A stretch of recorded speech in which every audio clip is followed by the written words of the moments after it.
കേരളത്തിലെ നിയമസഭാ തെരഞ്ഞെടുപ്പ് വിജയത്തിനു പിന്നാലെ പുതിയ സർക്കാരിന്റെ നേതൃസ്ഥാനത്തെ ചൊല്ലിയുള്ള ചർച്ചകൾ തിരുവനന്തപുരത്ത് പുരോഗമിക്കുമ്പോൾ മുന്നണിക്കുള്ളിൽ നിർണായകമായ രാഷ്ട്രീയ നീക്കങ്ങളാണ് നടക്കുന്നത്.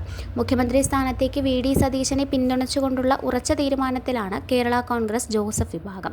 Party chairman PJ. ജോസഫും എം.പി. ഫ്രാൻസിസ് ജോർജും നടത്തിയ ആശയവിനിമയത്തിന് പിന്നാലെ ജനവികാരം വി.ഡി. സതീശന് അനുകൂലമാണെന്ന നിലപാടാണ് തങ്ങൾക്കുള്ളതെന്ന് പാർട്ടി വ്യക്തമാക്കി. കഴിഞ്ഞ 5 വർഷം മുന്നണിയെ ഒറ്റക്കെട്ടായി നയിച്ചതിലും സീറ്റ് വിഭജന ചർച്ചകളിലുണ്ടായ സതീശന്റെ ഇടപെടലുകൾ ജോസഫ് വിഭാഗത്തിന് അദ്ദേഹത്തോടുള്ള വിശ്വാസം വർദ്ധിപ്പിച്ചിട്ടുണ്ട്. 8 സീറ്റുകളിൽ 7 വിജയിച്ച ജോസഫ് ഗ്രൂപ്പ് തങ്ങളുടെ അവകാശവാദങ്ങളായ 2 മന്ത്രിസ്ഥാനവും ചീഫ് വിപ്പ് പദവിയും നേടിയെടുക്കുന്നതിന് സതീശന്റെ നേതൃത്വം ഗുണകരമാകുമെന്ന് വിലയിരുത്തുന്നു. അതേസമയം മുന്നണിയിലെ മറ്റൊരു പ്രധാന ഘടകകക്ഷിയായ ആർ.എസ്.പി. തികച്ചും വ്യത്യസ്തമായ നിലപാടാണ് സ്വീകരിച്ചിരിക്കുന്നത്. മുഖ്യമന്ത്രി സ്ഥാനത്തേക്ക് ഒരു വ്യക്തിയുടെ പേരും പ്രത്യേകം പരാമർശിക്കേണ്ടതില്ല എന്നാണ് ആർ.എസ്.പിയുടെ തീരുമാനം.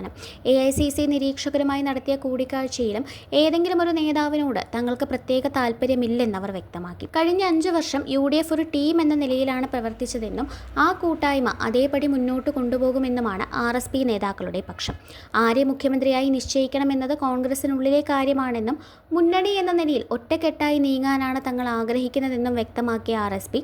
മുഖ്യമന്ത്രി സ്ഥാനത്തേക്ക് പ്രത്യേക വ്യക്തിയുടെ പേര് ചോദിച്ചവരോട് അത് പ്രസക്തമല്ലെന്ന മറുപടിയാണ് നൽകിയത്.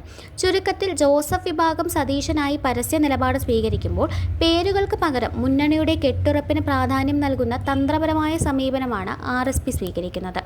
News desk India mirror.